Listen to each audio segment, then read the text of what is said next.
Good afternoon, mayors, business council members, and guests. Welcome to AAMA's inaugural LGBTQ plus summit, AAMA Pride. June is Pride Month, and I want to wish everyone a happy Pride Month. I'm Mayor Sylvester Turner, the 62nd mayor of Houston, Texas, and I'm honored to serve as president of the African American Mayors Association. I thank our presenting sponsors for this event, the Marian Irwin Kaufman Foundation and AARP.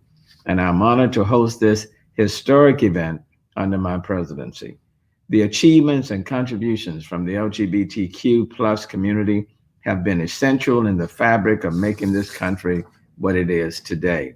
While we recognize and honor members of our association, such as Mayor Laurie Lightfoot of Chicago, Illinois, and Mayor Mark Barbie of Bridgeport, Pennsylvania, for serving out loud in their duties of the office of being mayor. We must first pay homage to the pillars of the LGBTQ community to make it possible for that to happen. Pillars such as Bayard Rustin, an LGBTQ and civil rights activist best known for being a key advisor to Reverend Martin Luther King Jr. He organized the 1963 March on Washington and was posthumously awarded the Presidential Medal of Freedom. James Baldwin, best known for his 1955 collection of essays, Notes of a Native Son, and his famous lecture titled Race, Racism, and the Gay Community, at a meeting of the New York chapter of Black and White Men Together, now known as Men of All Colors Together, in 1982. Former Mayor Ron Ogden, who as elected mayor of Palm Springs, California in 2003, he made history by becoming the first openly gay African American man elected mayor of an American city. Ernestine Erskine, who was a leader in the New York chapter of Daughters of Elitas, the first lesbian civil and political rights organization in the United States. She attended annual reminder, picket protests, and was frequently one of the only women and the only Black woman present at the early LGBT rights protests. And let us never forget Miss Marsha Pay It No Mind Johnson, who was a transgender activist at the forefront of a pivotal moment in history, playing a large role in the Stonewall riots and co-founded the Street Transgender Action Revolutionaries. As mayor of the city of Houston, I have strongly supported the LGBTQ community, just as I support all members of our community. Houston is fortunate to have many LGBTQ business and civic leaders who are part of our diverse and inclusive city. After the Pulse nightclub mass shooting in Orlando 5 years ago, I created the Mayor's LGBTQ Advisory Board. The board serves to collaborate with my office by providing advice and recommendations on issues that impact the LGBTQ community. Earlier this year, I signed Executive Order 1-70 for the inclusion of LGLCC LGBT Business Enterprise, certified LGBT BE, suppliers among the city's pool of certified companies to ensure they have equitable access to contracting and procurement opportunities throughout the city. For LGBTQ citizens of Houston, this inclusive initiative provides fair and equal access to contracting opportunities and economic development programs that drive innovation, create jobs, and promote economic growth throughout the region. This executive order makes Houston the first city in Texas and one of the largest in the nation to create an initiative to intentionally expand its inclusion of LGBTQ owned businesses and municipal contracting and procurement opportunities. Like Houston, AAMA is committed to serving every person, no matter their race, sexual orientation, or gender identity. We are striving to push for more inclusive communities where everyone is valued equally. And that is why I am honored today to lead this summit, which does exactly that. But don't just take it from me. I want you to hear directly from two of our members who are doing the work. Please welcome Mayor Laurie Lightfoot of Chicago, Illinois, and following her will be Mayor London Breed of San Francisco, California, two outstanding mayors. Hello, everyone. I'm Chicago Mayor Laurie Lightfoot, and it's truly my honor to be here to speak at the African American Mayors Association's first ever LGBTQ Summit. I want to first recognize and thank Houston Mayor Sylvester Turner for his leadership as president of the African American Mayors Association, as well as Ewing Marion Kauffman Foundation and AARP for sponsoring this summit. Being Chicago's first openly gay Black woman to serve as mayor is a title that I do not take for granted. It also reminds me to work that much harder to create pathways for other people like me, like us, to get into leadership positions and to thrive. I am where I am today because of the sacrifices made by countless others over decades to secure LGBTQ plus rights, open doors of opportunity, pull up seats at the table, and never, ever accept no as an answer. It's those sacrifices that also inspired me to unapologetically be who I am today. Not that long ago, I was a young 20-something who was struggling to come out. I was stricken by the real fear that I might lose my family, my parents, and be forced to live my life without them. I was also afraid that my parents, in particular, conservative, God-fearing folks, would reject my need to live and love as my authentic self because of how different that was from their own life and their vision for me. Comparing that young 20-something-year-old version of myself and the person that I am today is still a remarkable feeling.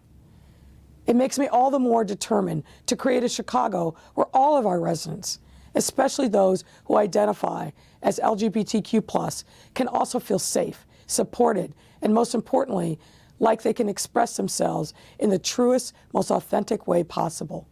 This is a responsibility that I carry as the first openly gay Black woman Chicago mayor. And it's a responsibility that I am determined to go above and beyond to fulfill as long as I serve this great city. As mayor, I've launched a number of initiatives to protect and support our city's diverse LGBTQ+ community. One of these initiatives is the establishment of the Gender-Based Violence Advisory Group, which I want to take a moment to highlight. Especially during the pandemic, gender-based violence has proven to be a growing challenge in our city that does not receive the attention that it needs to be completely eradicated.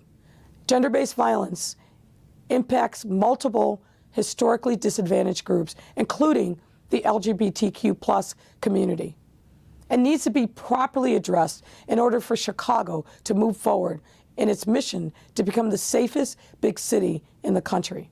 Since this advisory group was put in place, we've made great progress in directly identifying and addressing the underlying causes of this violence, which includes racism, discrimination, homophobia, disinvestment, poverty, and more. By the end of the summer, my team and I will release the city's first strategic plan to address gender-based violence through a whole-of-government approach, helping to reduce harm and violence in communities, reduce fear and increase safety for our residents, and increase gender and racial equity, an intersection that cannot be ignored when we are addressing violence in our communities. In order for our LGBTQ+ residents, especially those who are Black and brown, to live their authentic lives, we have a responsibility as elected officials to protect their lives in the first place, and this is especially true for our youth. And while I am proud of the work that we've done to support our community here in Chicago, I know that work doesn't end with just one or two initiatives. We have a long road ahead of us before any city across the country can claim to be truly and fully inclusive of its LGBTQ+ residents. We can never rest. We can never plateau because the work and the journey continues. But until that day does come, I will continue to fight with all my might for Chicago's LGBTQ+ community, especially our young people, And I hope that every elected official joining this inaugural event will do the same in your cities, in your community. Truly, lives hang in the balance, and we all must recognize that and fight like hell to protect our residents. Thank you, and please enjoy today's summit. Hi, I'm San Francisco Mayor London Breed. I'm excited to join you today for the African American Mayors Association Inaugural LGBTQ Summit. As we recognize Pride Month this June, we are continuing our commitment to equality. Here in San Francisco, for more than 50 years, we have celebrated Pride with our world-class and long-lasting events like our famous parade. While Pride looks different this year for us and around the world, we are still coming together and standing up for LGBTQ rights and remembering the history and resilience of incredible leaders like Harvey Milk. I am so proud to be mayor of a city that has the first office of transgender initiatives and is leading the country in spearheading investments in our LGBTQ community, including support for our small businesses, arts, and cultural programs, like the country's first LGBTQ museum, services for our LGBTQ youth and seniors, including new digital access and telemental health services, and investing in innovative solutions like the first of its kind guarantee income program for the transgender community. Part of my reinvestment effort to support our Black community here in San Francisco includes our new Dreamkeeper initiative. This is how we are supporting our Black trans community, as well as our Black youth and families. But our work is not done yet. We must continue to break the cycle of violence and discrimination against LGBTQ communities throughout our country by passing the Equality Act in Congress, ending the war against our trans youth and kids, and putting a stop to the growing violence against Black trans women and trans women of color. I look forward to continuing this work with the AAMA and investing in programs that lift up these communities and support them now and into the future. Thank you again, and happy Pride. Thank you so much, Mayor Lightfoot and Mayor Breed, for your commitment to the LGBTQ plus communities in your cities and to the African American Mayors Association. Well, at this time, we would like to officially start the summit with our first session, Out in Business, Overcoming Challenges and Adversity as an LGBTQ plus Entrepreneur, sponsored by Kaufman Foundation.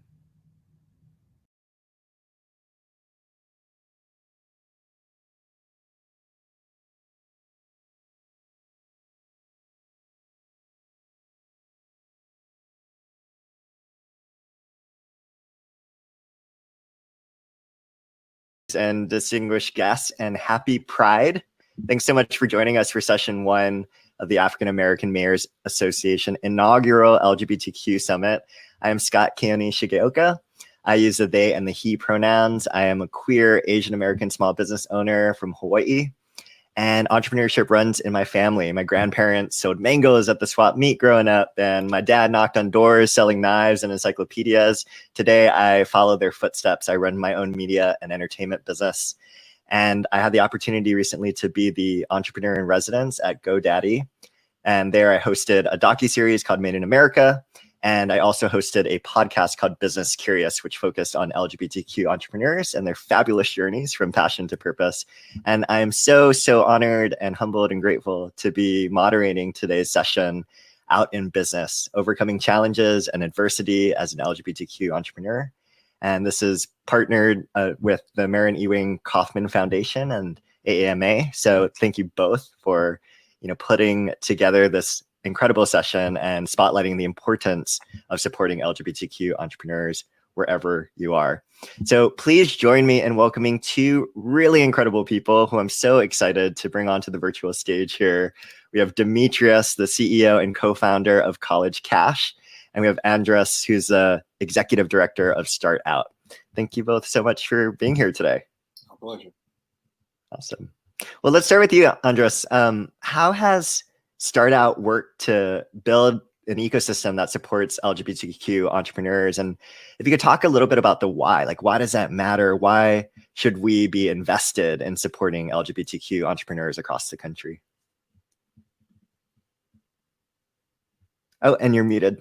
Just got to unmute yourself. I'm so sorry. You're good. 1.5 years of pandemic, I still haven't figured it out. Anyway, I'm super excited that this event is actually happening here. So thank you, AAMA, and thanks, Scott, for having me. So just very briefly to start out, we're a nonprofit to support LGBTQ entrepreneurs across the United States. We have about 17,000 members and offer pretty much a full range of services to support entrepreneurs. So why is it important, right? There's really two reasons. The first one is self-selection. You got to inspire people to not only be their true self, but to live up to their own expectations and everyone else's expectations. So inspiration is incredibly important, and you can only inspire if you show role models with whom entrepreneurs can identify. And so the first thing we do is highlighting entrepreneurs who do a terrific job, no matter where they come from. All, of course, are LGBTQ, given that this is our mission. But within that, from all kind of walks of life, all ages, all ethnicities, races, and so on.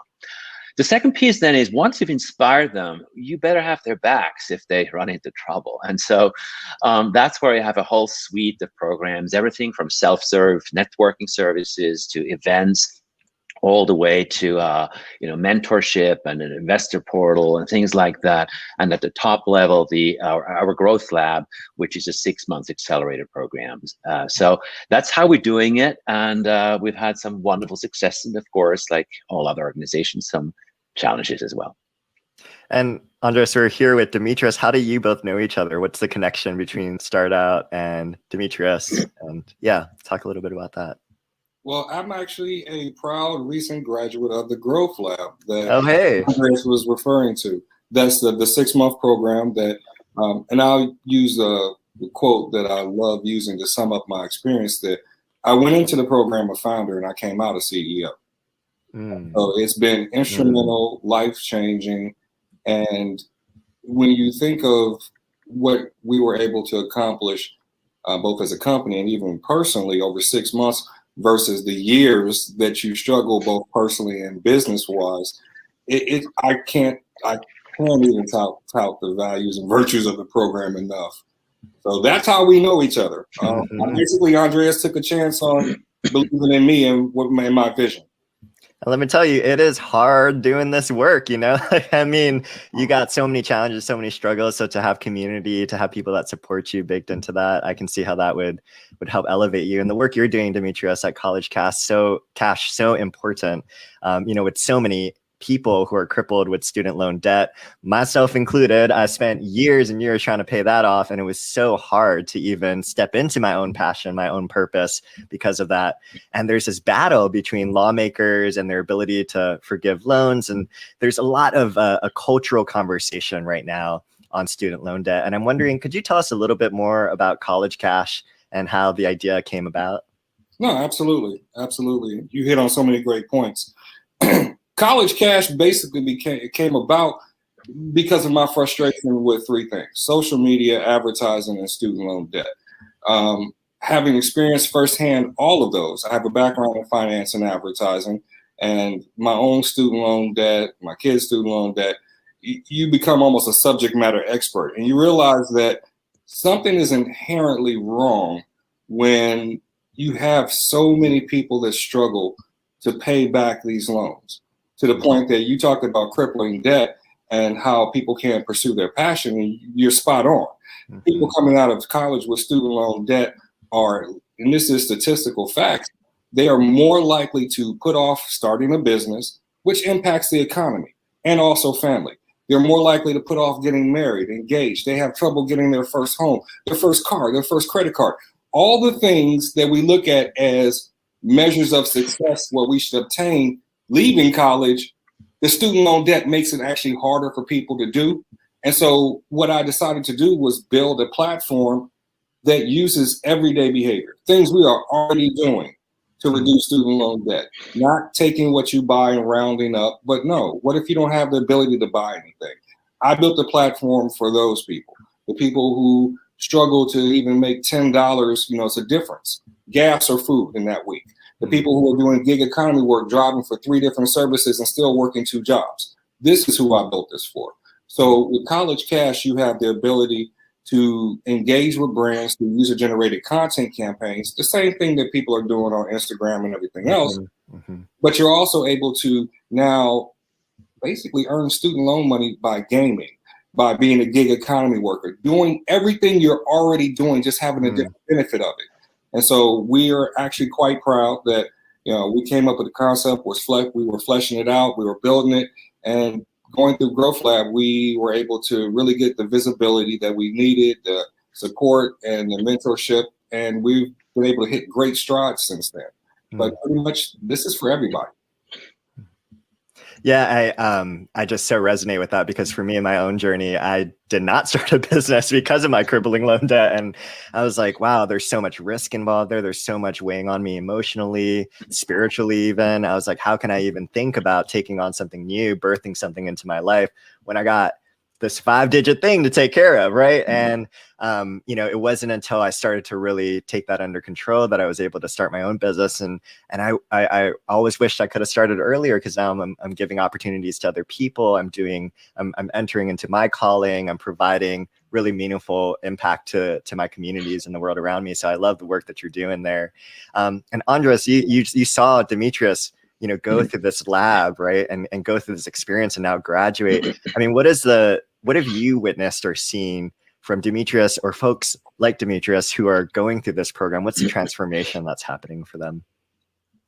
Well, Demetrius is a superstar, and we're just so honored that he worked with our program, right? It's a two-way street.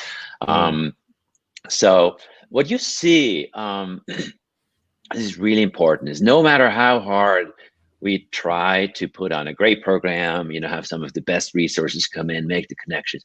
The most powerful value that we can bring, and we hear that again and again, and all the exit interviews I'm doing with all the graduates, the community matters. So knowing you're not alone, knowing there's other people who are trying to do the same. Entrepreneurship is hard. I've been a serial entrepreneur for 20 years. It's incredibly hard, and there's more days where you just, desperate to figure out what's going on. You always have limited information. You never have enough information to make informed decisions. It just doesn't work as an entrepreneur. So how do you deal with all that? And you feel very alone. It's alone at the top. Everyone knows that.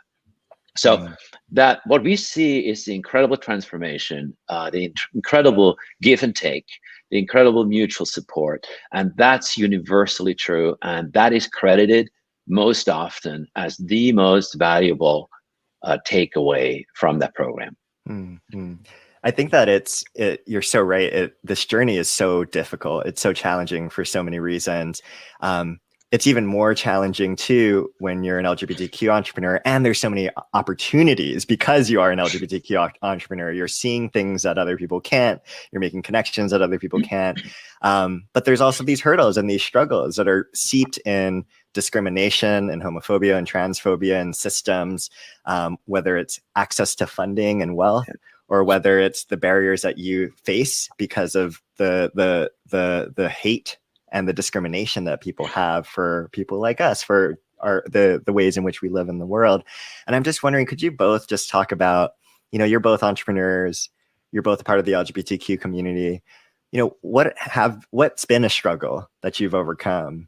And, how did you overcome that? Because there's probably people listening in that are on their own journeys that want to understand how they can overcome their own struggles too. I'll let Andreas go first on this one. Are you punting? Lack of role models. That is the biggest issue. I'm proud of where I am today, but I'm 55 years old. And when I was coming out of law school at the time, and even afterwards out of business school, so I had the privilege of 2 wonderful educations, I should have been confident, cocky even, about all the future at that age and what he can do and what he can achieve. And instead, I had my very doubts. Could I be out? Could I even do anything other than being, and there's nothing wrong with those professions, but with a law and business degree, you don't necessarily want to be a hairdresser or a florist, or a fashion consultant. So that is basically, you know, what you have to deal with every single day. And what I, you know, asked, what did you do to overcome it?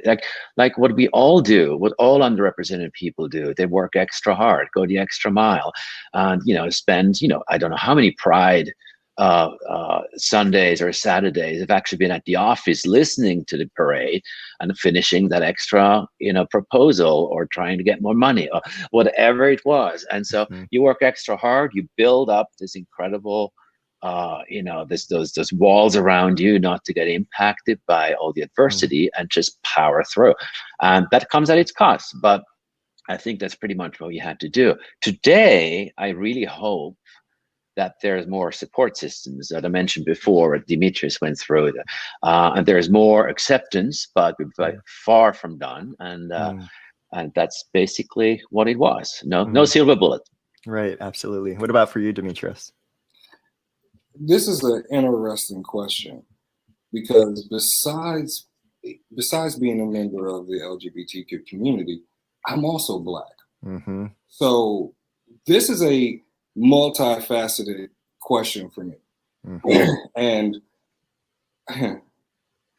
because before we can even address everything else, we have to get past the fact that when you're underestimated, then you tack on more levels of bias to this, and it becomes daunting as hell. Let me just say, this entire journey can be a spirit-crushing endeavor because it will cause you to doubt yourself, your capabilities. But here's the thing about it, and this is one thing that I'm so glad to be a part of today, to be able to share this, is we make the best founders because we have gone through it. Because if you can go through being discriminated and have bias and be shut out of funding, you know, if you look at all the funding statistics, and let's just start with what's available, what you see first. African Americans received about 1 to 2% of all funding last year and in years previous. Now you drop that and add another facet of how much funding went to LGBTQ founders. Then you combine them together and you understand that even among the African American community and the LGBTQ community, when you mix those two together, we're having to go against so many biases that only the strongest will make it through this. So when you run across people who believe in you, you will grind harder. You will be determined. As Andreas said, not just those Sundays, but we're talking about 3, 4 a.m. in the morning. We are the people who are sitting and teaching ourselves what we need to teach, grinding, doing everything that we need, because we have to come to the table 10 to 20 times better than the other person. And we know this. So we strive harder. So when we get to a point where we're able to interact with these organizations and funding sources and programs, yes, we're ready. All we really say is give us a chance. So when I do things like this and speak on panels like this, I call myself a Ronin.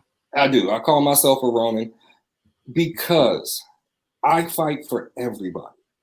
Because I'm fighting against all these things as it stands. So if there's one thing that the attendees could take away from is, keep in mind, a lot of these underestimated communities, we cross over, we overlap. So if you can solve one, you can solve them all. You don't have to segment, because we all need the same things. And you'll be surprised how many people you find from one group go over to the other.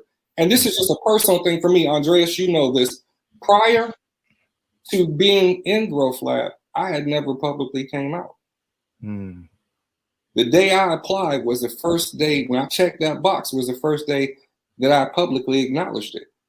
You know, and when you look at non-traditional founders coming from backgrounds of large metropolitan areas, I'm born and raised Southside Chicago. Spent my whole high school career homeless in group homes, boys' homes, foster care. We're already fighting against stacked odds. Then you add on the pressure of knowing that you're not completely yourself because you can't present your complete self. And then in my case, I'm also a Marine Corps veteran. So organizations like Start Out, when Andreas talked about community, these are the things that we need, because quite frankly, all the cities that don't have programs that help like this, not only are you losing out on some brilliant people and ideas, but look at just when a basis of an economy, you're missing out on just things that can transform entire economies. And so, that's what I love about Growth Lab and Start Out, is they give you the confidence to be able to do panels like this and be able to speak the truth. And thank you so much for bringing in the intersectionality of, it's not just if you're LGBTQ, it's also if you're Black, if you're a woman, if you're an immigrant, if you don't come from independent, sources of wealth, where do you pull from? I mean, we all have friends, people beloved in our communities who them building up their businesses, they had to sleep from couch to couch if they even had a home. They had to sleep in the offices.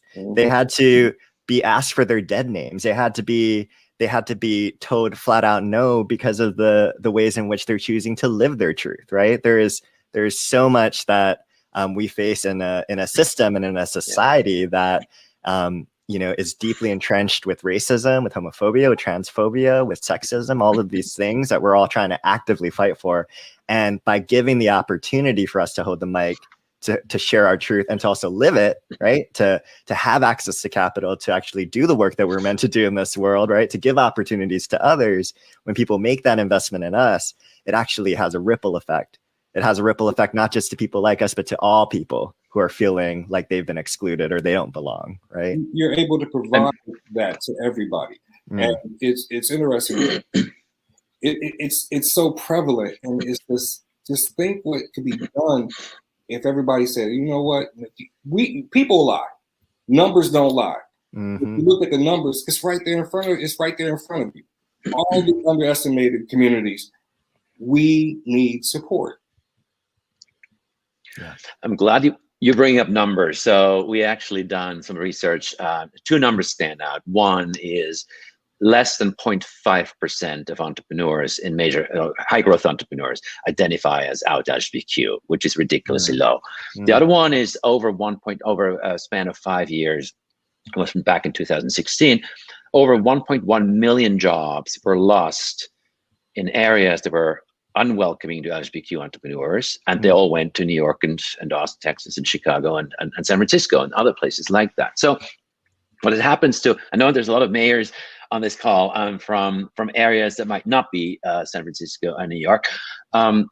So you educated all the people, you brought them up, they built great businesses, they had got everything they needed, and then when it finally comes to harvesting that success, they leave, right? So that is too bad, and it doesn't have to be that way, and that's one of the reasons. And I want to move, I just personally am an optimist, otherwise an entrepreneur has to be an optimist, but there's a lot of good that's happening right now. So many companies, organizations, cities, all you mayors on here, of course, want to do the right thing and have the conversation, figure out what to do. So I'm actually very optimistic that it's truly improving, and it's improving rapidly. But the numbers don't lie, so we have a long way to go. But there's so much goodwill in the system by enough people to truly move the needle that together we can definitely move things away. Yeah, I too am very hopeful. I'm starting to see, even in my, I am emerging in a lot of ways, but even in my short lifetime of the last, 15 years of being out of college, I've seen a tremendous growth in the support, in the role models, in the access to real resources, to capital, the number of organizations, the number of leaders in my cities, in my communities that are stepping up and saying, no, it matters that LGBTQ entrepreneurs are provided with the access and the pathways to bring the gifts that they have to the world. Because as you both are saying, we have had to innovate to survive. Many of us, we've had to innovate to survive, and we have resilience that you need, that resilience and grit to become a really high growth and high impact entrepreneur and small business owner. And that's what communities and cities should want, right? People who are deeply invested not only in their own journey of building something meaningful, but it's shown that small businesses also then give back to their local communities at such a high impact way. And so, you know, the other thing I want to bring into the space, bringing the outside in, is that we're in the midst of a pandemic right now. This is a time full of pain and grief for so many people. It was extremely challenging for so many of us. You know, the darkest moments of despair, but also moments of light and inspiration as well, but challenging nonetheless, especially for small business owners. And I'm curious to hear from both of you, you know, with this COVID-19 pandemic, how are you doing? First of all, how are you, and how has it impacted you? And now that we're in this moment where things seem to be reopening and reemerging, we hope, what are things looking like for you as you move forward? Go ahead, Andres. Go ahead. Okay, either way, thank you. I'm doing great. And I know that, again, I'm an optimist, but we've never been busier. That's not necessarily a good thing to have happen. But during the pandemic, so many people were either forced into entrepreneurship, or current entrepreneurs needed a lot more support. So we, as a support organization, as a hands-on support organization, we're insanely busy, and we're growing in leaps and bounds. And while this is, you know, positive, we were prepared, if you will. No one's prepared for a pandemic, but we already had most of our programs offered virtually, because we, from the very beginning, we were growing nationwide. And as we have experts in all the major cities, we want all entrepreneurs throughout the country to have access to top-notch resources, and vice versa for the entrepreneurs in the metropolitan areas to have access to business development opportunities where it might not be obvious, right? St. Louis is a perfect example, tons of activity going on, yet it's not an entrepreneurial center per se, or not recognized as one. So perfect example where, yeah, absolutely, our businesses want to sell into all those big headquarters and operations, and they, you know, certainly would want to have more diverse supply chain. So all of these happen during the pandemic, and we're coming out incredibly strong, but also with a much stronger sense for the mission, how important it is to make our services available to everyone throughout the United States. So those 1.1 million jobs don't move anymore. And so that, you know, more than 0.5% of LGBTQ entrepreneurs feel they can come out and not have, you know, adverse reactions to their being their true selves, and just, you know, do an amazing job at what they're doing. So that's how, I'm much more optimistic than most other people, but for good reason, because I see the amazing work that our entrepreneurs are doing. Exactly. And before we move into Demetrius, like, just to mirror and reflect, you know, what Start Out is doing, you know, I think you're creating systems that are also responding not just to helping small businesses and entrepreneurs thrive, but in a moment when we were so socially isolated, when the loneliness pandemic as well was skyrocketing, here you were also offering an opportunity for community, offering an opportunity for people to connect even virtually, which might not replace in person, but it is better than nothing. And it is, and it is so powerful and meaningful for people just on a personal level. And so when I think about intersectionality, again, I think about public health departments, I think about community development departments who really care about the social fabric in a community, and how these kinds of programs can support that. What about for you, Demetrius? How's the COVID-19 pandemic been for you? How's it impacted you? And what is it looking like moving forward? I'm a mirror, Andres, that I'm great. Personally, it was an interesting year. I had close family members who, you know, caught COVID, made it through, you know. And here's the interesting thing that I found, that more people became accepting of new ideas, because when you look at traditional funding patterns and sources, everybody was trying to find out, what can we do to survive? So you had smaller funding organizations and large VCs that were like, okay, first of all, we have to look outside the traditional, you know, 6 or 7 areas we go to, because nobody's here. Then they said, wait a minute, well, we can do everything remotely. So once they started realizing that, and they started opening up, it was interesting, because we were able to make progress as a company, because people were forced to look outside the normal places they were looking. And then when they ran out of the traditional pattern matched people that they had already engaged with, here's what I learned. Some of those pattern match companies, when the curtain was pulled back and you had a year of hardship, that's when they were able to start seeing the difference between who has determination and grit, who can make it through this, who can adapt. And guess what? We already were there because we've been adapting and surviving. So we make it business as normal. And so I've seen so many great founders and companies actually start to flourish because we're used to being innovative. You know, like I say, I come from Chicago. I've lived in Columbus, Ohio, Atlanta, New York, LA, and I'm here outside Dallas, Texas now.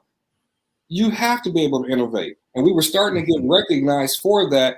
And like you said, at the intersectionality of we can't go according to traditional means. But we were given chances. So when you combine that with some of the social movements that were going on last year, people were like, okay, we need to take a look at other organizations and groups and demographics. And people like myself and other companies and startups and just in entrepreneurship land, so to speak, we took advantage of that because we've always told people all we need is a chance. We're starting to actually show those people. So it's been interesting. It's been really interesting. And then coming out the other side of it, we're coming out kind of running. So yeah. Yeah, I think about this in the context of mayors, of local cities and towns, when the PPP and the economic disaster loans were rolling out, and so many of us were like, what do we do? I was talking to restaurant owners, I was talking to retail owners, I was talking to people across every industry. And there was such a confusion in those early days. And it was in the cities and in the towns where there was true support for entrepreneurs, where they already had initiatives, they already had people on the ground who had relationships with those business owners and entrepreneurs that were able to get connected to the banks, get connected to that funding, and really move through the process and successfully get these loans. And so it goes back to having access to people who have the knowledge, and having access to those kinds of resources actually helps us move forward in our journey, even through a moment of hardship, right? So I think a lot about, mayors or cities or towns and what they can do. Well, it's, continue to build out the entrepreneurship ecosystem, not just for when we're not in these moments of crisis, but also especially for those moments when we are, because that's so important. Yeah, go ahead. No, I was going to say, I completely agree, Scott. And I just want to tack one more thing on there, because this is a personal thing for me. And Andreas, sometimes I go to the left. In addition to building these organizations in these cities, because I've looked at every mayor that's part of this association. I know every city that they're in, and I know what could be done. And I'm looking at founders that have come out of these same areas, and now they're somewhere else. And it's interesting because I would say, in addition to developing these communities, here's a major step that most people miss. Have somebody that looks like the people you're trying to help. Have somebody for the background of what you're of the groups you're trying to help. Have actual LGBTQ people on your community, on those organizations. Have actual, guess what, underserved on those organizations. The problem is a lot of organizations that we're kind of pushed to don't have anybody that reflects us. So guess what? We're not even speaking the same language. You can't have somebody that's never been through adversity or any of the things a lot of underestimated founders have been through. You're not going to understand how I can have the confidence to sit here and tell you I can do this because I didn't come out of B school. No, but guess what I did do? I did stay up for a month straight studying everything online to give me the same equivalent knowledge of somebody coming out of B school. So, but if you don't recognize that, you can't speak to me. If you don't have somebody that understands how hard it is for an LGBTQ founder to come out and even tell you they are, in order to get your assistance, if you don't know that struggle, you can't help. So stack your staff and initiatives with people like us if you want to help us. And if you don't have any, guess what? Call people like us. We'll be glad to help. Yeah, I, especially in the context of the African American Mayors Association, I think, we can all understand the importance of representation, and that goes across identities. And, I offer that same that same invitation as Demetrius. Like, I know many people in all y'all cities and towns who can be really helpful. So if you do need access, and I'm sure many folks on your teams already know some folks, but continue to get them involved and get them involved in meaningful ways that move beyond just tokenism, beyond a June Pride campaign. Get them involved throughout the year to actually support what's actually happening on the ground, and work with people who know how to bring in and the insights of impacted communities into the initiatives that you're putting out into the world. So that's truly informed by the people you're working alongside with. I would love. Andres, Go ahead. Yeah, I would love to add something, especially for smaller cities, right? There's very limited staff. There's no different from entrepreneurs who can't afford 20 people when they need Great 40. point. So I think signaling inclusiveness is really important. If you have one development officer or in your city, or someone who's dealing with small businesses, not even entrepreneurs per se, that person can't be everything. It can't be black and white and Asian American and male and female all in one person. So that's a little hard for most people. So I think you don't really need an LGBTQ liaison. You don't necessarily need a Latinx liaison, as long as you're signaling all the time that all underrepresented communities are welcome. And they're welcome not because they're underrepresented, because they're valued as contributing members of society. So it's not like, we have this sorry affair with LGBTQ people and we need to fix it. No. It's the opposite. It's like we have an amazing opportunity to fund, to support, to do business with people like Demetrius. Every city has college debt issue. Every single city in the world, or at least the United States. And so they all should do business with college cash, right? So just by signaling, that's unsolicited advice for everyone. But fundamentally, it's just a matter of making sure people feel welcome. It can be as simple as simply including LGBTQ in your outreach effort. It can be as simple as listing the resources that are already out there. There's some metadata on resources that help you. So all that's available out there. But you got to publish it. It has to be on your website, in your tweets, however you're working with the outside world.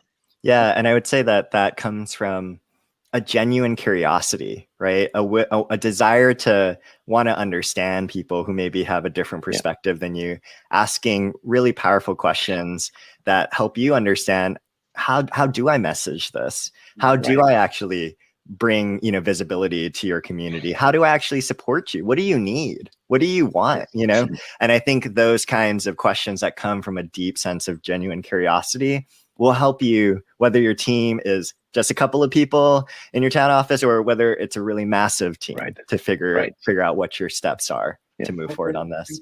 I think what Andreas hit on is also so key.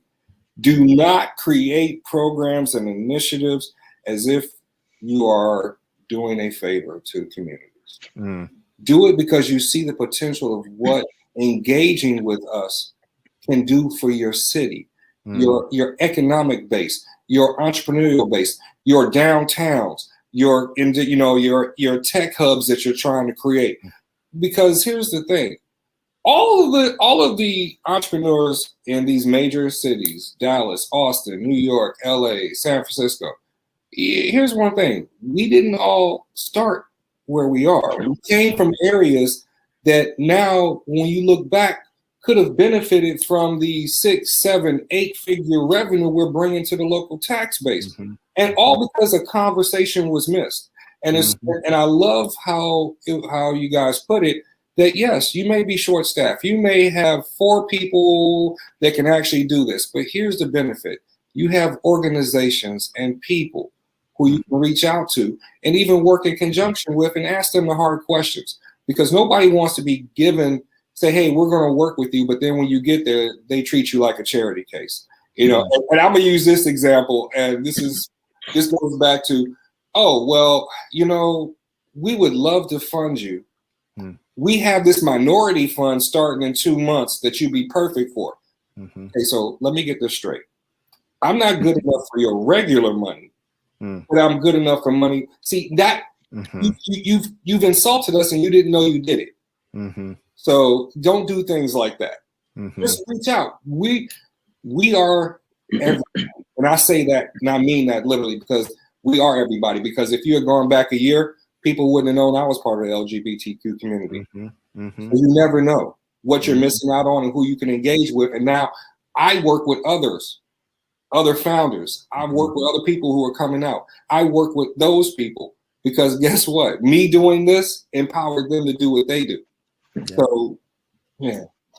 I love that. This is such reciprocal work. You know, it's not only so great for the number of communities that we come from, but it's also great for the cities and the towns that, you know, invest in this. You know, I remember on all the media and entertainment projects I've done, you know, millions of people have seen the work that I've put out, and the way that we choose the towns or the cities that we tend to focus in on is, are they bright spots? Are they doing this work really well? Do they have a history and a track record of doing this well? And whether they're a big city or a smaller town, like we, you know, for my work at least, we will cover you as long as you have done this work well and have continued to be vulnerable, own your mistakes, try better, refine with your community, have grace. You know, I think that's the other piece, is that like, we're all human, you know, we're not all gonna know exactly the right things to do always at the right times, but we can come in with grace and compassion for each other and ourselves as we do this work. But there is a bravery, because there are risks, you know, whether that's political risks, whether that's, you know, the risks that you feel on a personal level. There's all kinds of risks that people might feel, whether real or imagined, to do this kind of work. But at the end of the day, it's the impact, right? You take those risks, you are brave, you are courageous, because you know the impact that it's going to make on people in your community. And that is why we all serve in the work that we do, right? And that's how we pass on. Like, just like you said, Demetrius, there's so many folks coming up, high school, college students, recent grads that I get to work with and inspire, because I got that growing up. You know, I was lucky and fortunate, being the age I am, that there were so many elders. Andres, I'm looking to you. I mean, not to call you an elder, but you were there before me, and you helped build out a lot of these structures that, you know, supported folks like me. And now I get to pass that on. So it's intergenerational. And if we recognize that there's intergenerational trauma, there are ways that we can transform that trauma and turn it into something new for the next generations that come. We have about a couple minutes here, and I was wondering for just like closing remarks, you know, as you take in this conversation, as we take in, you know, all of this like wonderful, juicy, delicious, like information and knowledge and wisdom that y'all have been, you know, passing around. What do you want folks to walk away with here as your final closing? You know, what do you hope that the mayors and other guests who are listening in really take away from this conversation? For me, I would say the mayors, what I would love for them to take away is this. You are in a perfect position to do something. Even if you start with one person in your city, if you look at the number of mayors and how you all are affiliated, it doesn't have to be some grand thing that costs thousands of dollars that now you have to worry about budgetary approval. No, it only takes one person, and let that one person then go ahead and multiply, but you have to start somewhere. But I would say just don't worry about what other people say. Just think about the impact you can have on your city. Think about your legacy. Think about the impact that you'll be able to have just when you start building from an inclusionary standpoint. And so just do it. If you have questions, reach out to people like Andreas. Reach out to people like you, Scott. I mean, because reach out to me. We know what you need to at least start. So questions is not a bad thing. Having questions is great. That means, guess what? You don't know it all. We don't. But having a genuine desire to make things better, that's all it takes. Beautiful. What about for you, Andres? I love what Demetrius said. I want to build on that. Don't listen to all those forces who say it can't be done. Don't listen to the polarized environment. There's in my job, I have the best job in the world. I see all these incredible people every single day who want to give back, who want to move things forward, who want to do the right thing. So if you follow your own North Star and get things right and have the right intention, there are going to be so many people who want to help, more than you can handle. So there's so many positive forces right now from all different directions. So tune out all the negativity, all the craziness in the press from both sides, and just make things happen. It's totally possible. We see that, and it's going to happen at an accelerated pace. So start, as Demetrius mentioned, or whatever you can afford, you can do. Be inclusive, and support will flow. Yeah, absolutely. Can go ahead, Demetrius. Yeah. Andreas just hit one thing. I love it. Don't listen to nobody else. Just don't listen to the naysayers, because here's the thing. Then all the best things in the world have been built by people who were told it can't be done. We all defy the odds. And I use myself as an example, because I'm the kind of person that everybody would have told you, don't help. Don't worry about it. They're never going to do it. I'm a high school dropout that got my GED, that used to hustle on corners. And you know what? Now I own a fintech company, and my job is helping others. I mentor others. I mentor at-risk youth, because guess what? Those are the people that you write off. But if you look at everybody who should have been written off according to traditional standards, the world would be a very backwards place, because most of the greatest advances have been by people who everybody else would have wrote off. So Andreas hit it on the head. Don't listen to anybody else. It can be done. And I think about the embodied wisdom that comes from being queer or trans or non-binary, and how we see these norms that just don't work for everyone. And we want to create and construct a place that works for all. It's a better future for all, right? And so, I think, just to build on your incredible concrete advice, is get out there and find someone in your community who is queer, who is trans, who's non-binary, who can help you and support you, because they need support and guidance and help too. And you can create this mutual reciprocal relationship that's grounded on just true curiosity and understanding. And they are experts at understanding your community, right? Like I can bring a couple of like national examples. I can bring you like my own embodied experience, but people in your community understand what it's like to be in your community. So find those people, talk to them, ask questions, come from a place of humility. And from that, wisdom, insights will emerge, and you'll be able to move forward and create what you need to create to help a lot of people. I want to thank you both so much, Andres and Demetrius, for joining us. I want to thank everyone for watching and for choosing to take your time and your energy to step in, to be here with us, to invest in reaching beyond yourself, or maybe you identify as LGBTQ too. So I honor that, and I honor you for, supporting folks like us at, helping us not only achieve our dreams to move from passion to purpose, but also to support others along the way too, and support our local community as well. Hope you both have an incredible rest of your conference, your convening. This is such an incredible opportunity. And Andres and Demetrius, thank you again so much for your time.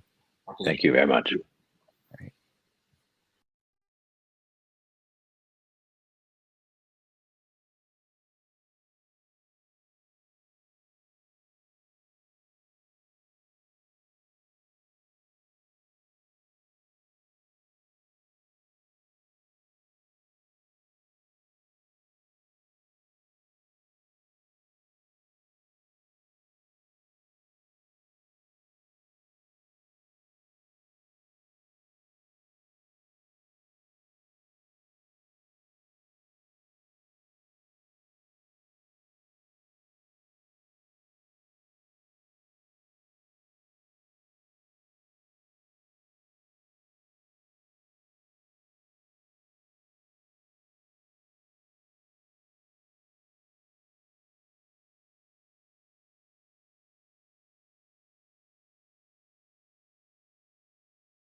Good afternoon. I am Karen Weaver, Interim Executive Director for the African American Mayors Association. And I am so happy to be here today with in this capacity, helping to lead the charge for the African American Mayors Association. I do want to acknowledge our president, Mayor Sylvester Turner of Houston, and our board of directors and the staff who welcomed me back. As former mayor of Flint, I was the second vice president of the African American Mayors Association, and I experienced the importance of the association in lifting Black mayors' voices, as well as the people that they represented. So let me just say how important and how necessary what we are doing here today is. There are a lot of groups in America who often go unheard and left out of the discussion as we talk about life, liberty, and the pursuit of happiness in the American dream. And as we examine those groups, we find that there is always another layer of each group that is silenced even more. Today, we have the opportunity to use our platform to give a voice to those who have been silenced, to stand up and say how we can make sure that when we talk about civil rights, healthcare, family, and love, we are talking about everyone in America, that we are making sure that all are afforded the very thing that we all deserve, and that is the right to be ourselves in a safe environment clothed in respect. I have the amazing privilege this afternoon to introduce a very brave, insightful, and diligent young man who embodies everything I just spoke to. Mark Barbie, the mayor of Bridgeport, Pennsylvania.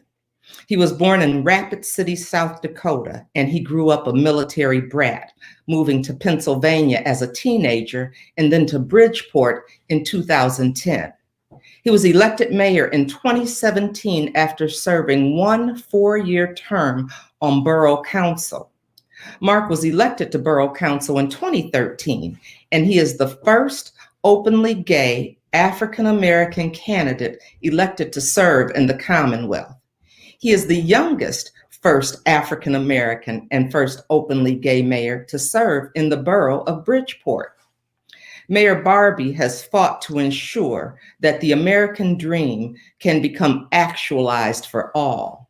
He stood solid against discrimination, illegal immigration, housing discrimination, and aggressive patrolling. He is also on the right side of Mother Earth. He established the borough's first sustainability committee to execute initiatives that facilitate a more environment-friendly community. In August of 2018, he was appointed to serve on Governor Tom Wolf's LGBTQ Affairs Commission. This was the first statewide LGBTQ Affairs Commission in the nation. On October 10th, 2019, Mark was one of the opening speakers in the In My Mind conference in New York City. The In My Mind conference focuses on the advancement of LGBTQ people of color. The conference was recognized by official proclamation naming October 10th In My Mind Day by Mayor Bill de Blasio of New York City and Governor Andrew Cuomo of the state of New York. And at this time, I would like to turn it over to the very enterprising, trailblazing embodiment of the American dream, the equalizer, Mayor Mark Barbie. Mayor Weaver, thank you so much for the kind words, and thank you for your leadership in Flint and with the African American Mayors Association. Good afternoon, everyone. My name is Mark Barbie, and I'm the mayor of Bridgeport, just 20 miles outside of Center City, Philadelphia. Being an openly gay Black mayor is a tremendously unique experience. For many people, you may be the only gay Black person that they know, especially that they've worked with, and in public service, almost certainly the first openly gay Black boss that they've ever had. And you have to navigate the perception of what a mayor is and the evolution of that when you get into the position. And you watch what may start out as a position of honor, then be viewed as a position of degradation when you get there, and the expectation that you should accept mistreatment or accept less than, and you should just be thankful to be there. And it was an African-American mayor who may be in this room today that said it to me. And I'm going to say it to all the mayors, bosses, administrators, and creatives in this room. You did not get in your position by accident. In 2018, when I first got elected, I proposed that the council adopt an anti-discrimination ordinance to protect the unprotected classes in the state of Pennsylvania. The debate surrounding the adoption of the ordinance waged for weeks, months, even after months and hours of public comment, those speaking both for and against. We ended up passing that legislation in a 4-3 vote.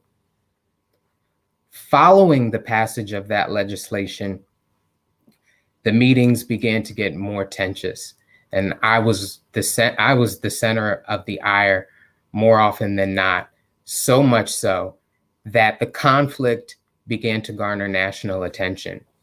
And it was reflective of how, yes, there's a lot to be said about the election of a gay Black mayor anywhere, particularly in a small town. And it is a testament to their willingness to accept symbolism, at least.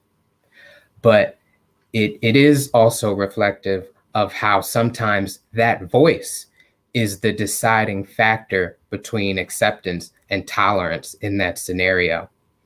And after that conflict made national news, it was just one day after one of those breakout articles that the council came to the meeting and adopted a resolution condemning hate speech in the borough in a 7-0 vote with no debate. 1 year later in 2019, council and myself engaged in a joint statement that was signed in a rainbow formation that hangs on the first floor of this building where I sit right now, so that every visitor and every patron and every resident, when they walk in this building, they know that they are welcomed into a safe space. And what might have been uncertain at one time is now clear. So we see that if called upon, we can oftentimes count on our white brothers and sisters to do the right thing. But as history has demonstrated, we can also count on the revocation of that sometimes. And that's why I'm thankful for this platform and everyone who participated in this event, particularly the African American Mayors Association President, Mayor Sylvester Turner of Houston, Texas, for his leadership, and the Marion Kaufman Foundation and AARP for sponsoring this event. And my name is Mark Barbie. Thank you so much. It's been a tremendous honor to be here with you all today.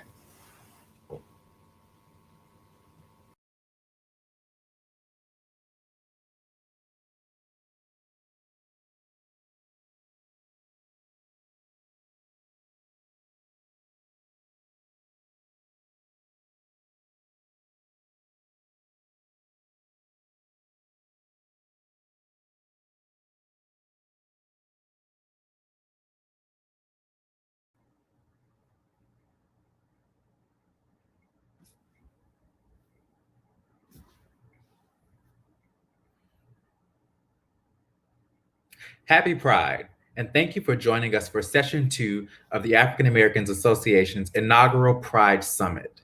I am Demarius Love, and I serve as a Senior Director of Operations and External Affairs for the African American Mayors Association. I'm thrilled that you have joined us for this remarkable summit. I would like to first thank our President, Mayor Sylvester Turner of Houston, Texas, for his leadership, our members of the African American Mayors Association for their service, and our Business Council members for their continued support. I would also like to acknowledge our sponsors of today's summit, the Marion Ewan Kaufman Foundation, and AARP. Earlier this year, we hosted our 2021 annual conference, which focused on our mayors and how resilient our cities are, and I'm happy that we have continued to carry that theme. We started off the afternoon by highlighting LGBTQ entrepreneurs and learning more about how they are not only trailblazers, but how they overcame setbacks caused not only by the COVID-19 pandemic, but also showing their resilience in the facing adversity. Our next panel will take an in-depth look at how proactive our mayor's LGBTQ affairs offices are in supporting their constituents, both during the pandemic and the actions taken to ensure equity as we reemerge back into a post-pandemic society. Without further ado, I now welcome COVID-19 vaccine education and multicultural engagement lead at AARP, Dr. Nicordelai Corte, who will be moderating the session. Thank you, Demarius. Thank you so much. Thank you for your leadership and the leadership of Mayor Weaver and the entire team at the African American Mayors Association. Good afternoon, mayors and distinguished guests. Happy Pride. Thank you for joining for session 2 of the African American Mayors Association inaugural LGBTQ Summit. I'm Dr. Nicordelai Corte, COVID vaccine education and multicultural engagement lead at AARP. I'm on special assignment. My typical area of work is a senior advisor and national LGBTQ liaison. In this session, Living Out Louder, a look back at the challenges the LGBTQ community faced during the COVID-19 pandemic and our resilience, AARP and the African American Mayors Association have partnered to bring together an esteemed panel of directors of LGBTQ offices and directors of offices that are conscious of serving LGBTQ folks, though that may not be their narrow mandate. These are examples of leaders from across the nation that are here today to discuss how they continue to lead their cities through these unprecedented times and the challenges of ensuring an equitable recovery. Please join me in welcoming to the virtual stage Claire Farley, Director of the Office of Transgender Initiatives for the City of San Francisco. Malik Brown, Director of LGBTQ Affairs for the City of Atlanta. And Mr. Steve Walker, Director of Talent Acquisitions for the District of Washington, that's Washington, D.C. Thank you all for being here today. It's so wonderful to see you here. And we're not going to go too much into bios. Folks can look that up online. We want to jump right into questions. And my first question is going to be for Mr. Steve Walker, who serves in the Muriel Bowser administration. And Steve, I want to ask you to reflect on Mayor Bowser's leadership and some of the lessons learned from leading the response to the pandemic, particularly among the LGBTQ community. What initiatives and assistance were put in place to provide support to members of the LGBTQ community? Great. Thank you, Dr. Corte, for having me. And thank you to all the mayors for having all of us here today. We're really proud to be here. And thanks for that question. So Mayor Bowser realized that one of the things that we had to do as we were in the middle of the pandemic was start thinking about what the reopening of the District of Columbia would look like. So she formed the Reopen DC Advisor Group that was populated with members of the District of Columbia's community, including LGBTQ members, and they helped us think through what the new District of Columbia would look like. We all knew that coming out of the pandemic, we would be in a different place than when we started. And so Mayor Bowser's priorities of DC HOPE, which stands for Health, Opportunity, Prosperity, and Equity, took a look at those 4 pillars and how every part of the administration would impact one of those 4 segments of the pillars.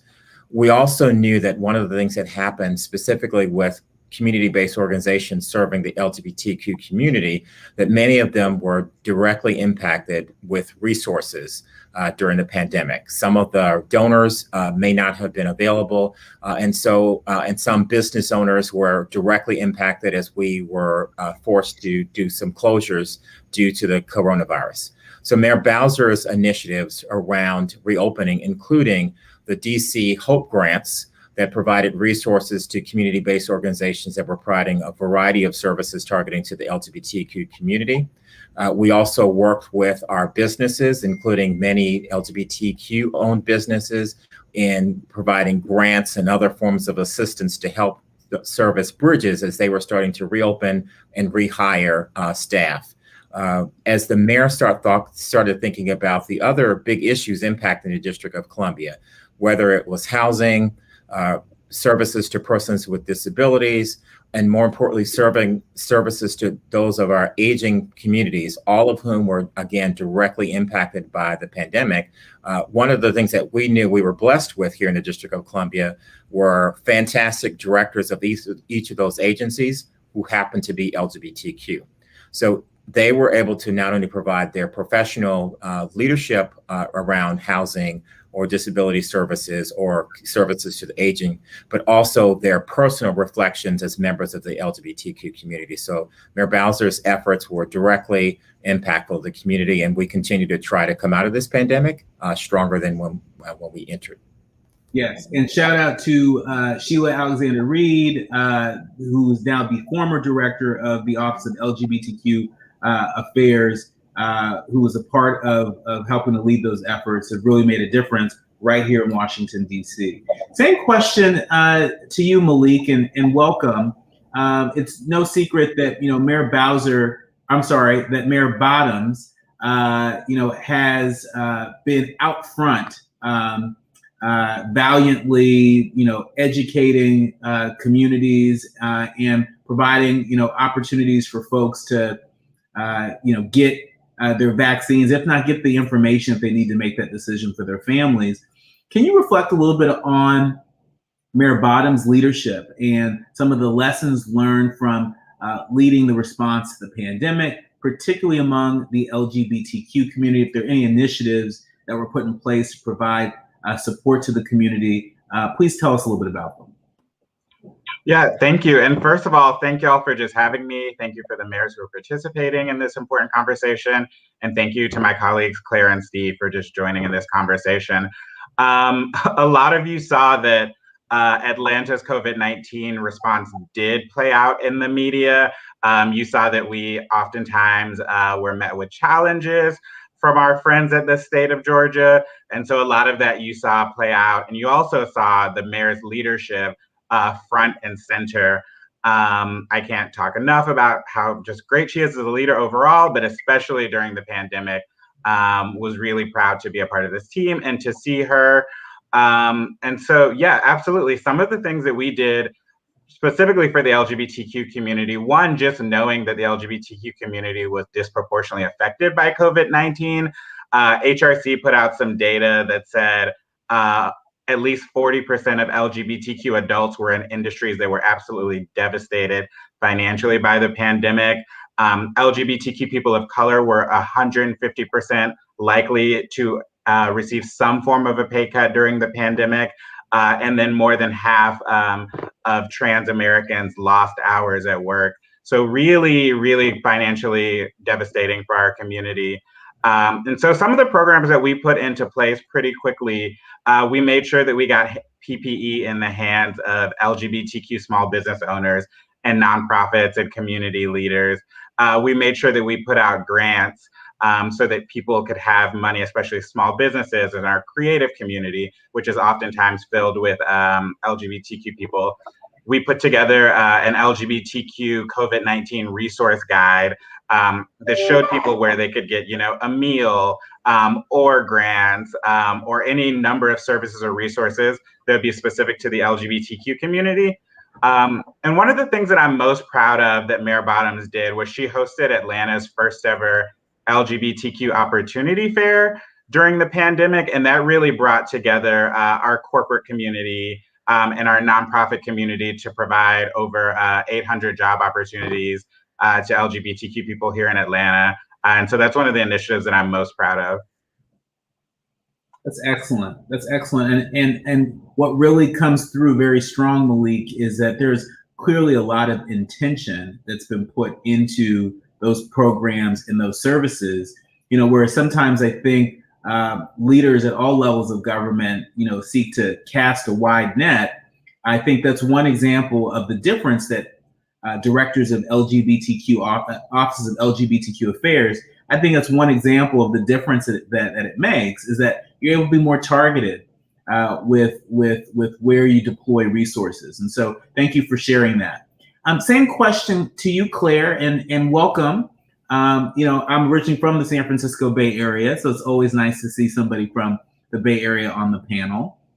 Can you reflect a little bit on Mayor Breed's leadership and some of the lessons learned from leading her response to the pandemic, particularly among the LGBTQ community, if there are any initiatives or assistance that was put in place to provide support to folks in our community? If you could share a little bit about that. I know, you know, Mayor Breed was one of the first mayors that was out front early in the pandemic, who really took a lot of heat, you know, with issuing a stay-at-home order. And now it looks like San Francisco has really turned the corner with this pandemic, in large part because of her leadership. Talk to us a little bit about some of the LGBTQ specific leadership from Mayor Breed. Yes, thank you so much. It's wonderful to be with you all, and thank you so much for the association for hosting this summit.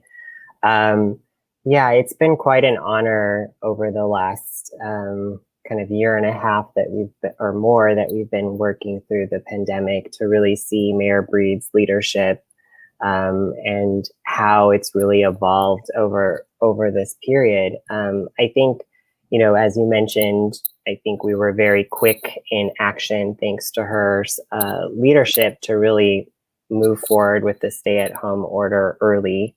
And definitely there was a lot of critique and national attention to that.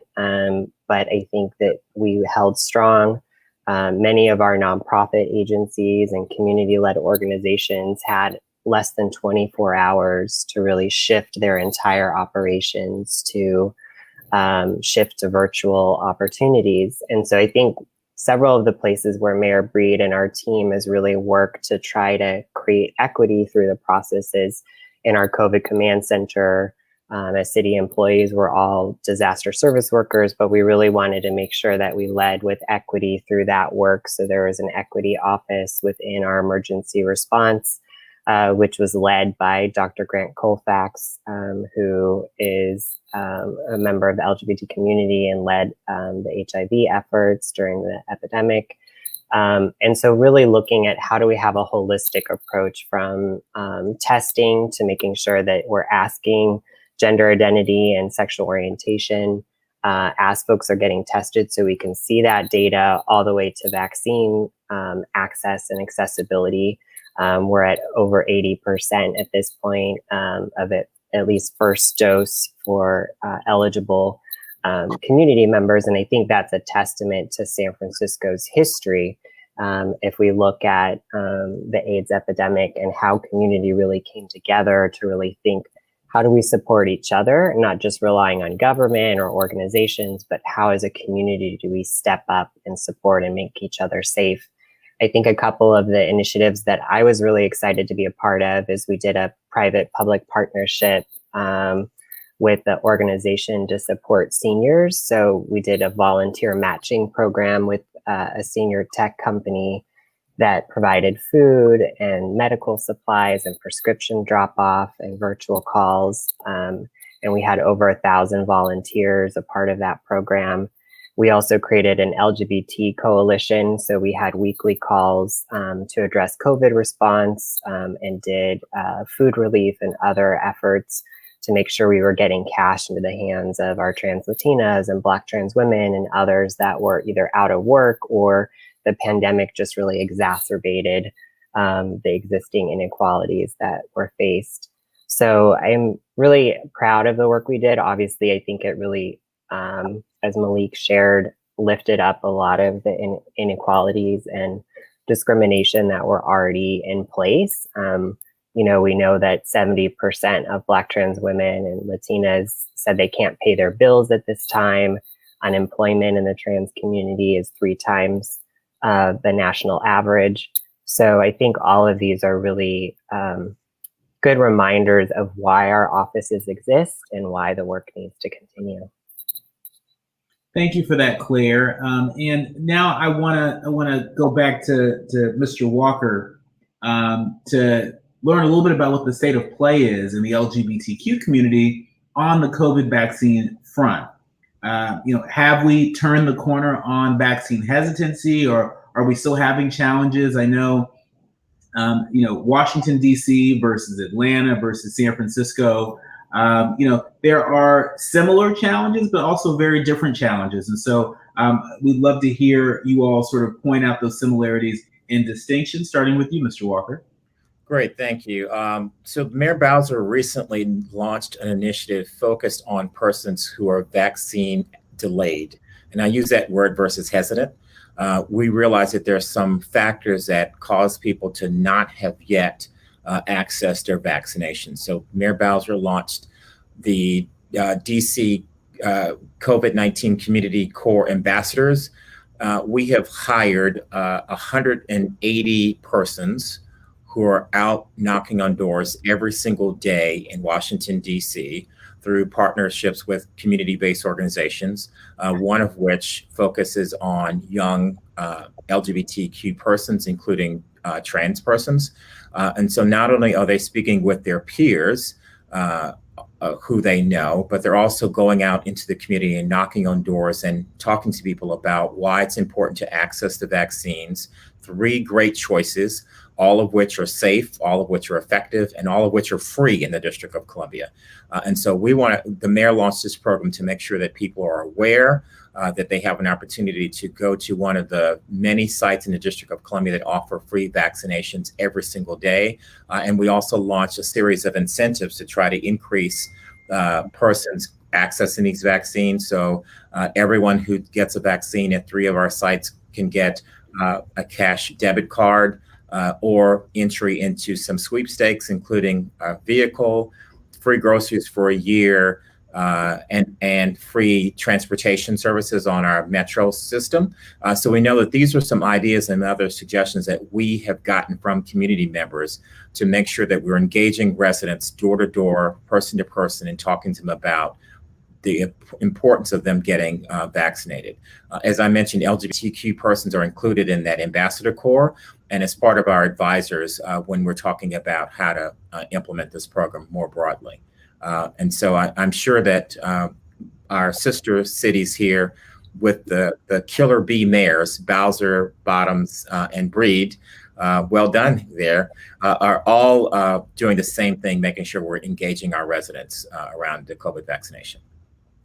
The killer bee mayors. That's a headline right there. All right, I didn't recognize that until this moment. So thank you for that, Mr. Walker. I want to go to Malik Brown in Atlanta, and you had mentioned earlier that Atlanta has been in the news quite a bit over the course of this pandemic. In some ways a cautionary tale, in other ways a demonstration of servant leadership at its finest. You heard Claire just mention that in San Francisco, 80% of eligible residents in San Francisco have had their first dose of the vaccine. Can you share a little bit about the state of play in the LGBTQ community on the COVID front in Atlanta? Have we turned the corner on vaccine hesitancy, or as Mr. Walker put it, folks are vaccine delayed? Yeah, thank you.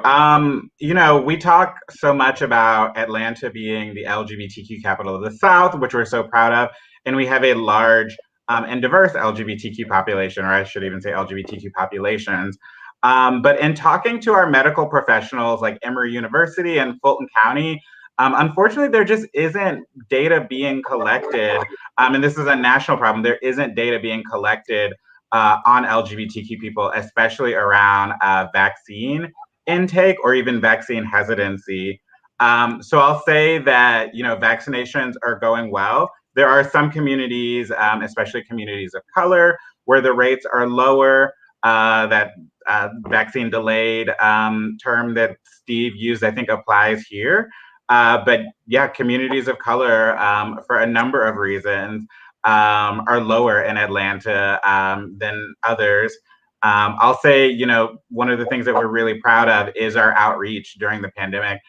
Mayor Bottoms started the ATL Vax initiative, which very similarly to DC has, boots on the ground, educating people on the vaccine, leveraging incentives, talking to people. We're offering free rides to vaccines.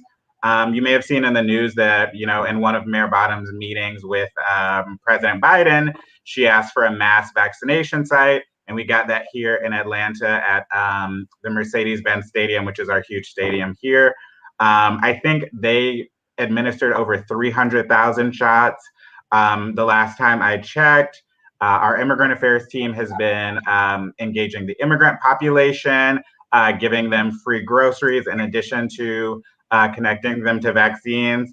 But I say all that to say, though, that data for any number of topics that we're talking about related to the LGBTQ community is usually scarce, but certainly around vaccines too. And Claire, maybe you can share a little bit about what difference having LGBTQ data has made in San Francisco. It's no secret that there are, that there isn't enough data among LGBTQ folks. There hasn't been throughout this pandemic. It continues to be a huge challenge, especially as we all are seeking to advance health equity and other forms of equity. Can you shed some light on what difference you think having LGBTQ SOGI data, sexual orientation, gender identity data, what difference that has made in the response in San Francisco? You mentioned earlier, 80% of eligible folks have had their first dose. That doesn't happen by itself. How has data made that possible? Yeah, that's such a great question. And, really appreciate Malik and Steve for kind of sharing their perspectives too. I think San Francisco has a leadership of our state senator, Scott Wiener, who spearheaded legislation early in the pandemic that required testing to collect SOGI data. And so we did find, since we were implementing a lot of that type of data collection across departments already, and my office collects those reports annually and works to address gaps, that we had some advantage in making sure that we were tracking that. But what we found is that actually in the implementation of testing sites and volunteers is that community and volunteers were not comfortable asking the questions. And so we also saw that there's a great need for public education, really helping understand how is this kind of information around sexual orientation and gender identity necessary as part of the public health response. And also seeing that there's a lot of pushback as we tried to expand that to vaccine access, because oftentimes the public health systems are not communicating with each other, or labs themselves were not collecting this information. So the data was kind of being pushed out. And so I think, I can't say that we did everything perfectly, but I think what we've learned is where the gaps are and where we need to really address this moving forward. And if we look at that from a national level, we know that LGBT folks are not included in the census, most national surveys as well. And so I think that, the pandemic is really a good wake-up call to say, if we really want to reach our community and see if our community is reached and those most marginalized in our community, we need this data to do that. And so one effort we did locally is a vaccine pride campaign. And so we showcased community, living life back in the neighborhoods and community, and really thriving to demonstrate kind of what it means for us to reopen, what it means to come back and celebrate Pride again, or all of our different cultural and arts and community initiatives. And so I think creating those incentives, the max vaccine sites, also going to where community is. We have a lot of community hubs.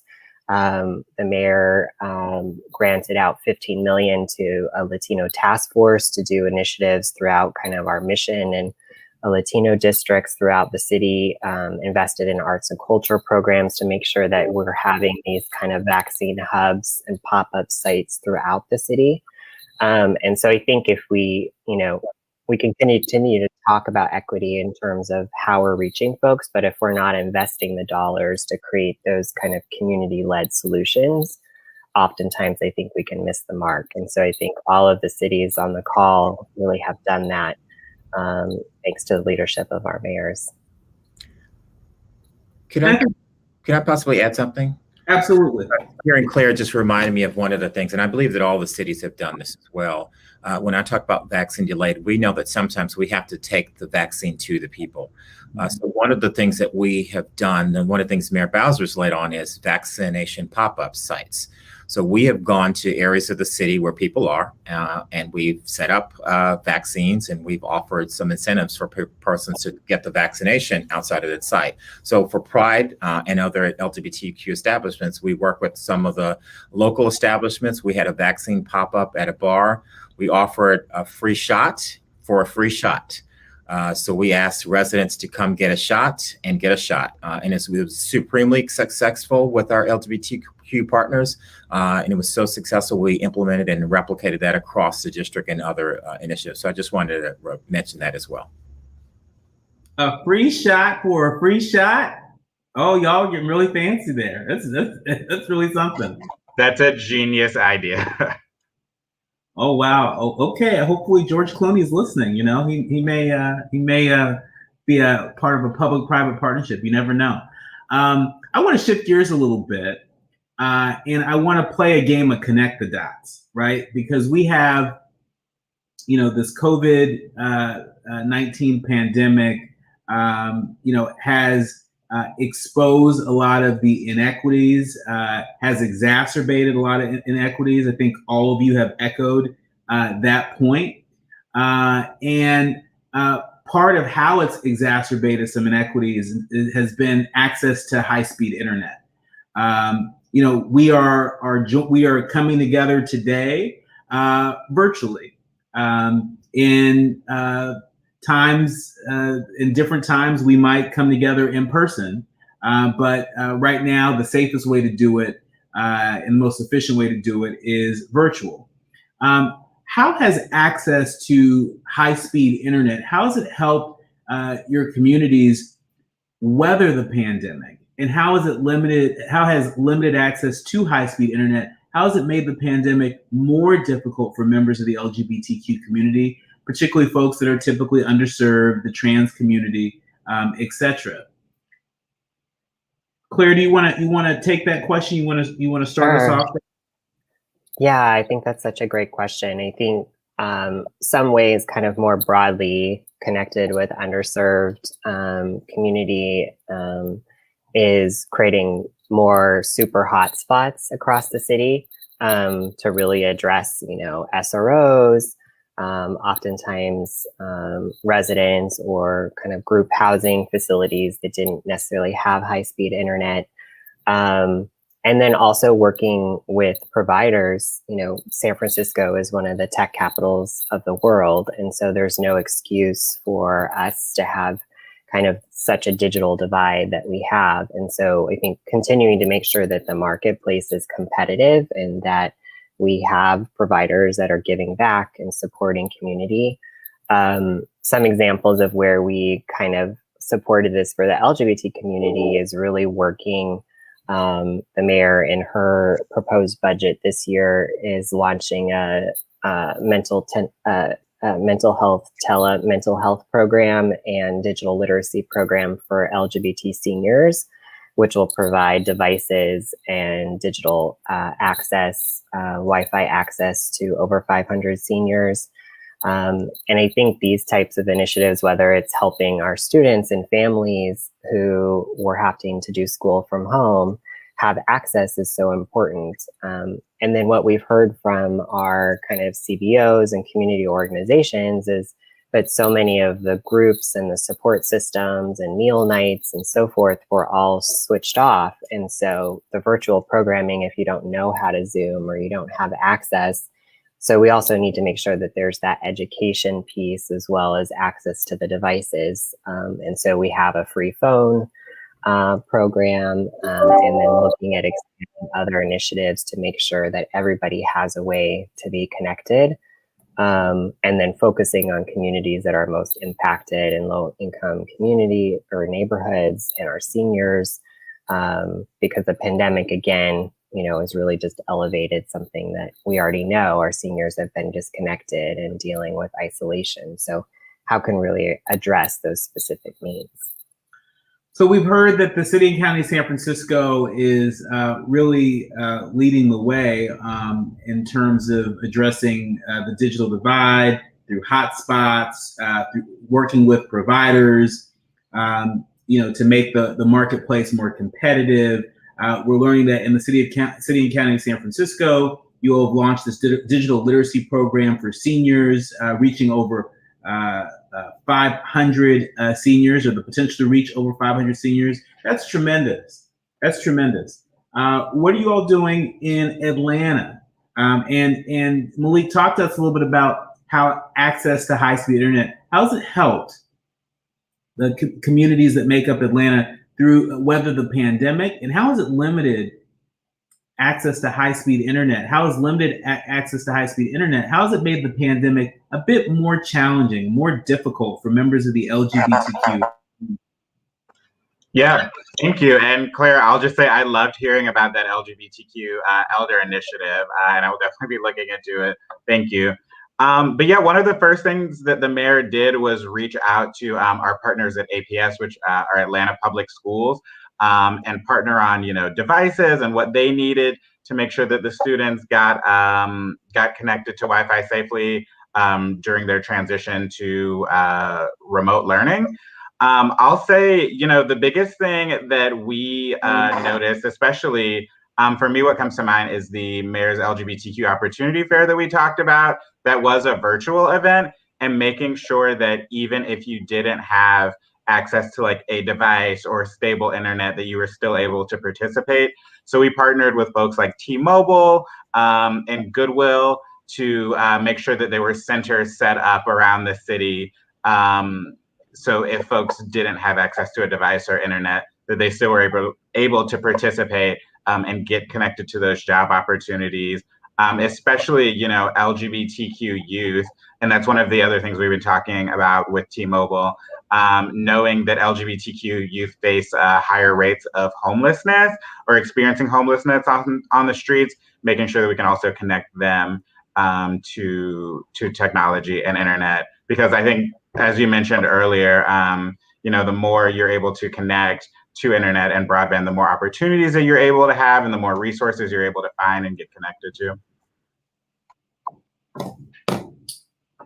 Wow, that is incredible. That's incredible. A lot of incredible work that's happening. Again, these are all examples of what a difference it makes when you have an Office of LGBTQ Affairs, or you have an Office of Trans Affairs, which is led by Claire Farley over in the city and county of San Francisco, and the difference it makes when you're intentional about hiring LGBTQ talent, which is something that Steve Walker knows quite a bit about in the Bowser administration here in Washington, D.C. I want to go to you, Steve, for our next question. And again, keeping with this theme of connecting the dots between,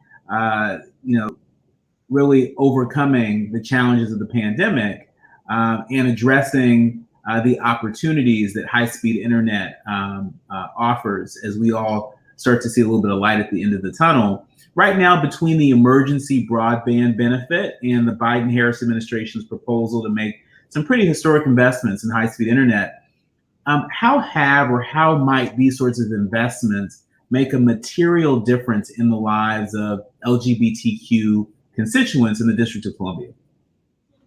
Thank you for that. And first of all, the Bowser administration believes that access to the internet is critical infrastructure. And I'll have to say that one of the things that our mayor just completed doing is testifying before the United States Senate to make sure that all of us residents of the District of Columbia eventually become full citizens, as we do not have representation in the Congress and a vote in either the House or the Senate. So Mayor Bowser just completed that. And that was important for me to say, because I know that the Biden administration's proposals eventually go through both the House and the Senate. So we need to make sure we have a voice who's advocating on behalf of those of us, the 700,000 residents of the district. But without a doubt, COVID, whatever the divide was, COVID made it wider and deeper. So the digital divide was just exacerbated by the passage of the coming on of COVID-19 in our communities. Similar to Atlanta, the mayor, working with our chancellor of schools, immediately reached out to our residents to make sure that broadband access was available. And for those who didn't have hotspots, those were provided. Devices were also provided so that our students can continue their learnings remotely. Sheila Alexander Reed and the great staff at our Office of LGBTQ Affairs, working with our LGBTQ organizations and individuals around the District of Columbia to make sure that we are engaging with them and hearing directly from them, including members of our advisory committee to the Office of LGBTQ Affairs. Because one of the mayor's initiatives is always making sure that we're hearing directly from resident voices and using those voices and helping to shape her policy and programs. We're really excited about the mayor's proposed budget for FY22, which hopefully will be approved, which will include resources dedicated to grants for our nonprofit LGBTQ organizations.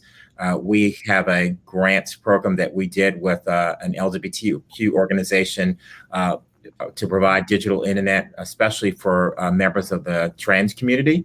And we want to continue those programs moving forward as we, again, continue to recover out of the pandemic with a focus on equity. Yeah, that's terrific. I mean, really, when you add up all of the line items, it's a multi-million-dollar investment in LGBTQ community here in the District of Columbia. And that didn't happen by itself. There are a lot of great leaders that were a part of helping helping us on that journey. And so thank you for sharing that, Steve. Same question to you, Claire. Right now, again, between the emergency broadband benefit and the Biden-Harris administration's proposal to make historic investments in high-speed internet, how might these investments make a material difference in the lives of the LGBTQ community in San Francisco, particularly the trans community? Mm-hmm. Yeah, I think that's such a great question. I mean, I think we have to invest specifically into our trans and LGBT community, and specifically Black and Latinx communities. A little bit beyond broadband, one initiative that we're really excited about in this upcoming budget is the first trans guaranteed income pilot. So the mayor's investing $2 million. And that initiative came out of our trans advisory committee, really looking at how kind of mutual aid efforts through the pandemic and beyond really help kind of sustain, whether it was bills or kind of medical or other things, since so much of our community is disconnected from existing city benefits and services. So I'm really excited about that guaranteed income pilot, because I think it will really help shift, whether it's $1,000 a month or more or less, we're still working out those details, but really thinking about how can we be innovative in coming up with solutions that are community led, but kind of driving us towards a kind of more stable, more equitable future. I think in terms of the digital divide, I think, as you mentioned, getting devices, getting Wi-Fi access, but I think oftentimes it's also looking at kind of the full picture of kind of economic stability and mobility. So that means, getting folks on our boards and commissions, creating opportunity for advancement and access to education. So one of our priorities for this next year is really looking at leadership development and investing into having internships across city government, because I think, you know, we all want to create opportunity for more of us to have a seat at the table. And so I'm really excited about the initiatives we get to be a part of and learning from the rest of you, things that we can continue to evolve and grow into as well. That's wonderful. Thank you for that, Claire. And we're now entering the Q&A segment. And so for folks that are streaming, please remember to use the chat box feature to ask your question. And we'll get as many questions in as time allows while we're waiting for any questions from our audience. We're going to play sort of the lightning round of questioning. And, you know, just hearing each of you, you know, communicate so eloquently, the work that you're leading on behalf of our communities in some of the biggest cities in our country, in one of the most challenging times for our country. I'd love for each of you to take, you know, 30 to 45 seconds and, you know, really talk about sort of what difference having an Office of LGBTQ Affairs, what difference that makes. What difference it makes having out LGBTQ folks in senior leadership roles that are developing a leadership pipeline that feeds the entire administration. What difference that makes. I want you to just sort of reflect on that for 30 to 45 seconds, starting with Mr. Steve Walker. Great, thank you. And so first I'll start with our Office of LGBTQ Affairs, which looks like the LGBTQ community in the District of Columbia and includes persons who identify in all of those aspects. And we're really proud. I'm really proud to work for a mayor who is so committed to working with the LGBTQ community. She picked me to be her director of talent almost 7 years ago now. It wasn't a requirement of who I was, just that I was committed to work really hard for the residents of the District of Columbia. Since then, she has picked for the over her tenure an LGBTQ member who is one of the deputy mayors as a budget director, and currently the person running our housing department, as I mentioned, our disability services, our director of our Office of Aging and Community Living, the chief risk officer of the District of Columbia, the director of our Child and Family Services Agency, where our foster programs and child welfare programs are, and many other persons, our deputy chief of staff. And so none of us were picked because we were LGBTQ. We were all picked because we were good at our job. But having a mayor who supports us supports us as who we are is critically important. And we all bring our personal background into our discussions and our policy making. So just think about how important it is. We know LGBTQ housing is a big problem for young people. And our housing director understands that because she's a member of the community. We know that aging in place as we all get older is supremely important, and we have to make sure that we take care of LGBTQ seniors. And just think how great it is in the District of Columbia that the person who's in charge of that, setting that policy for the mayor, is herself a member of the community. So I'm really excited and proud to work for a mayor who understands the importance of representation and inclusion in her administration, in her critical decision making. And we know that that all makes a difference as we start implementing policy more broadly. Thank you for that, Steve. Malik? Thank you. And before I go into just talking about my mayor's leadership, I just want to, ground us in the fact that we are talking about 3 pro-LGBTQ Black women leaders. And even just, thinking about that is so incredible. So kudos to the women that we're talking about in general. But especially, I think in Atlanta, we might be the newest to this function. As I look around, I think Atlanta is the newest to have this Office of LGBTQ Affairs. And that's because Mayor Bottoms knew, from her campaign that she wanted to be a proactive mayor on LGBTQ affairs. She didn't want it to be something that was reactive or just something to check a box. And I think that's exemplified through our work. She is such a present leader, especially on LGBTQ affairs. I joke with my colleagues that, I have a perfect track record with her. She's actually never said no to a policy or recommendation that I have made to her. So knock on wood that I can keep that streak for the rest of the year.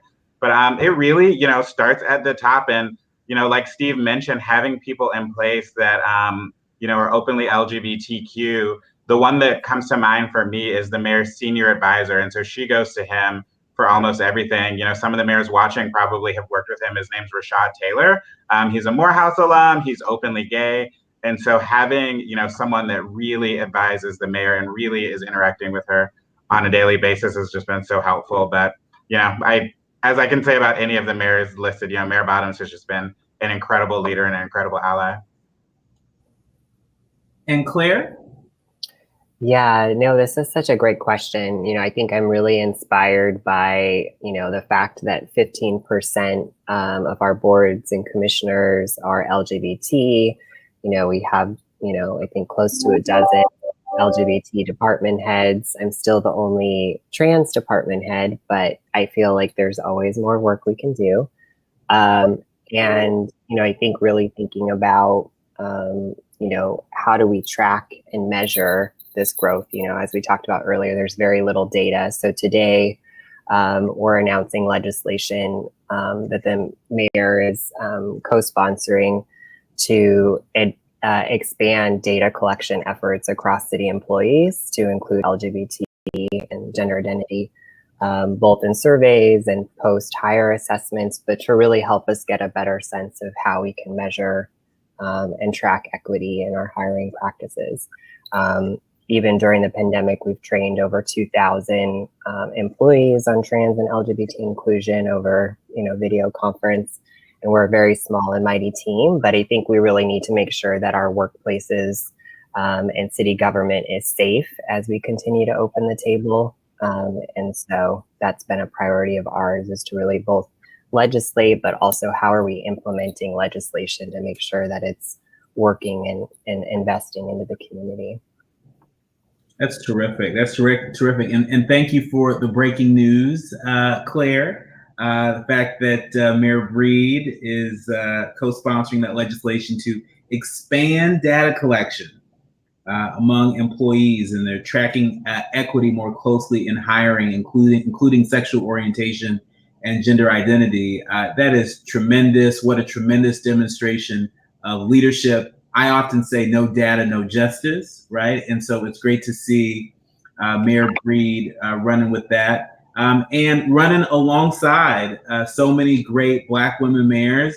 Malik, you said it best. We can't take for granted the fact that we have, some amazing Black women mayors leading some of our nation's biggest cities through one of the most challenging times, and doing such in a way that is inclusive of LGBTQ folks, that is inclusive of LGBTQ older adults. And so on behalf of AARP, we are just so proud to have had a chance to spend some time with each of you and to learn about the work that you're leading. I want to thank Malik Brown, the city of Atlanta, Claire Farley of the city and county of San Francisco, and Steve Walker of the District of Columbia for joining us this afternoon.